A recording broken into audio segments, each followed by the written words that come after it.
number of cases where people have tried to run the regulator at a very low pressure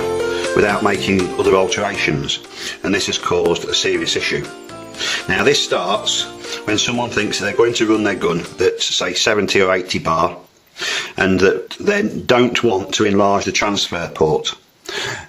This isn't possible, because if you've got a hole this big you can only get so much air through it. If you've got a hole that big you can get a hell of a lot more through. And so if you're running your regulator at only 80 bar or below, you need an enlarged transfer port. Now these people haven't realised this and decided to stick with the original small port.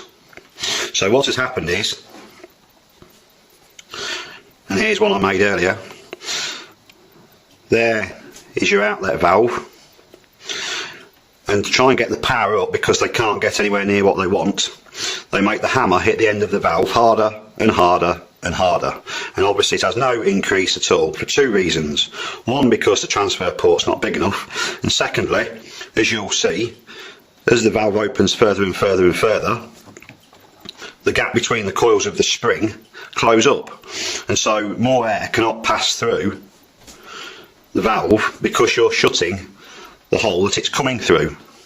and so this hole just becomes completely closed off.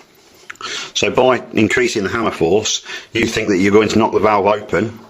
and get more air coming through it, but you're doing exactly the opposite. You're getting the valve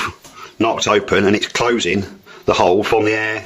main air reservoir chamber. So if you're going to run your